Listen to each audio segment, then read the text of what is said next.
how's it going? Welcome back to Chef Vic Cuisine. Today, we're going to be cooking a New York strip steak. Now, in this video, I'm going to show you the ultimate technique on how to cook a steak. And if you're looking for that restaurant level quality at home, look no further. So, let's get started. Alright, so for the ingredients, you're going to need 2 New York strip steaks,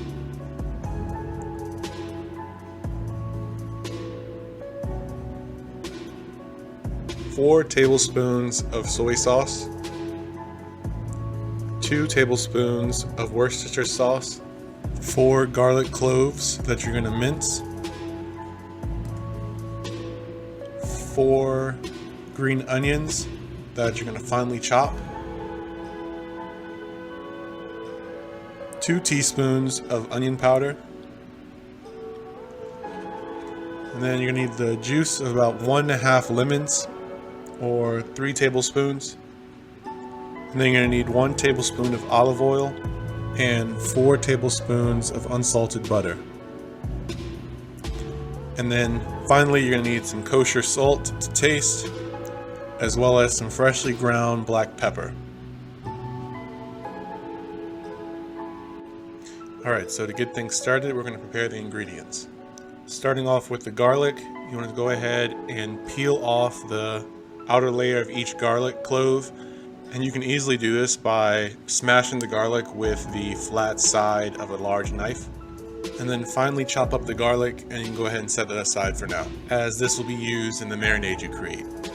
I'm using a garlic press in this video, and I'll show you how that minces the garlic later on in the recipe. Moving on to the green onion, what you want to do is finely chop up each green onion along the length of the onion, and then once you have all those pieces, you want to go ahead and set those aside as well. And for the lemons, you just want to go ahead and prepare those for squeezing. So all you need is the juice of 1.5 lemons. So once you have 3 halves, you can go ahead and set those aside.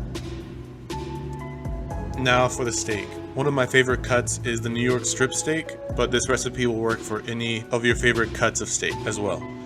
So what you want to do is liberally season each side of the steak with kosher salt and freshly ground black pepper.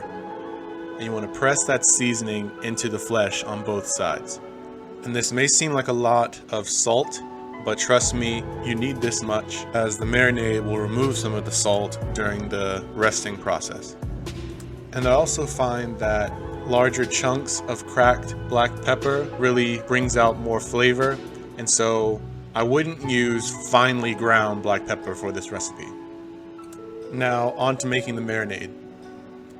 So what you want to do is pour in the soy sauce and the Worcestershire sauce, and if you haven't already done so, you want to mince the garlic and add that to the bowl as well. Don't forget to smash that like button, subscribe to this channel, and hit the bell notification to be notified when my next video drops. And stay tuned to the end of this video for a sneak peek of the recipe coming next week. Next up is the green onions.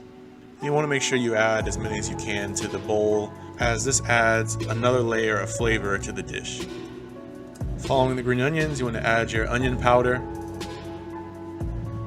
and then finally the juice of 1.5 lemons. You want to go ahead and whisk that all together until it's well combined. Now, in a large Ziploc bag, you want to add both New York strip steaks into the bag, and then add the marinade to the bag as well.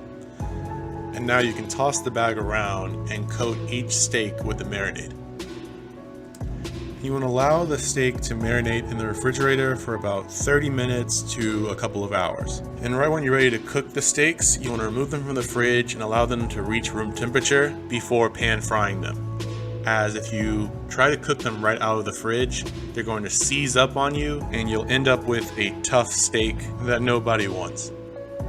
So in a large cast iron skillet or large frying pan, you want to add in the olive oil.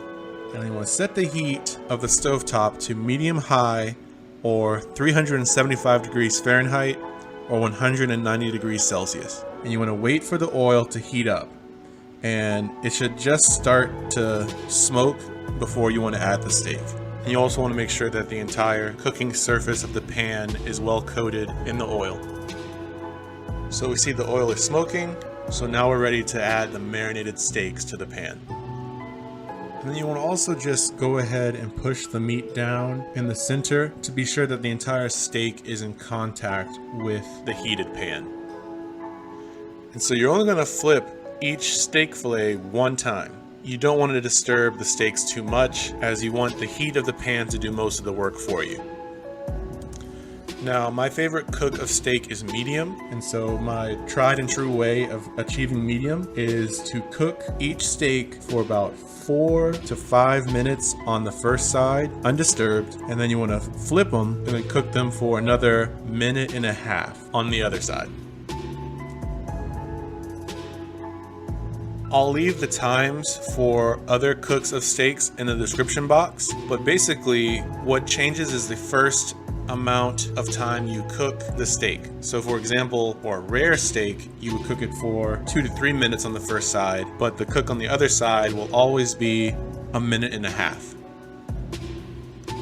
However, for a well done steak, you're going to want to cook both sides of the steak for about 5 minutes. And this will require you lowering the temperature of the stovetop about halfway through so that you don't overcook the steak.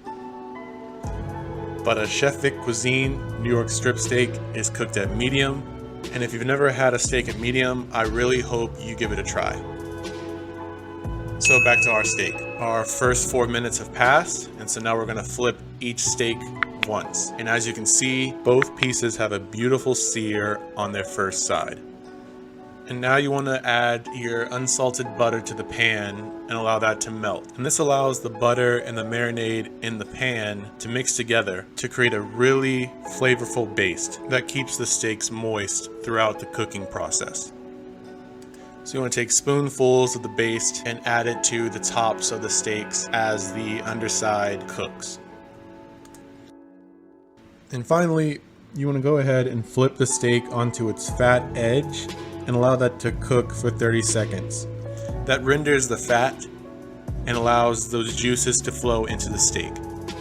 And now you can remove the steak from the pan, and for one of the most important steps, you have to let the steak rest. I know it's super tempting to dig right in, but the steak is still cooking even off the heat. And you don't want all those precious juices to flow out. So allow the steaks to rest for about 5 to 10 minutes, and then this dish is ready to be served. And just like that, you've made your very own New York strip steak, Chef Vic Cuisine style. I cannot wait for you guys to try this recipe. I know you'll love it as much as I do. Each bite is packed with so much flavor, and the texture just melts in your mouth. Oh, and a great tip for cooking these steaks is using tongs in the flipping process. You don't want to use a sharp fork or anything like that to flip it, as you don't want to pierce the meat and allow those juices to pour out. So tongs are the best go-to for cooking the steak. And the best thing about this recipe is that you can cook a steak all year long. You don't need a grill to turn out a great steak. So let's see how we did. We're going to cut past the first fatty layer of the steak and see how our medium cook turned out. Look at that.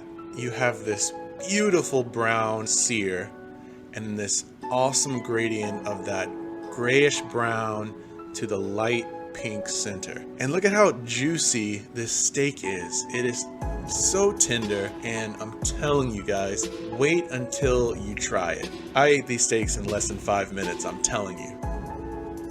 As always, this recipe and many more can be found in my cookbook, Chef Vic Cuisine, Volume 1, Finding Your Inner Chef. And that's available on Amazon, and I'll be sure to leave a link to that in the description box.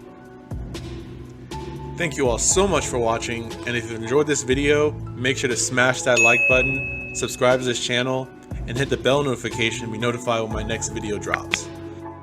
And stay tuned for next week, where I show you to make my pan-seared scallops, a really quick dish to make that any seafood lover will enjoy.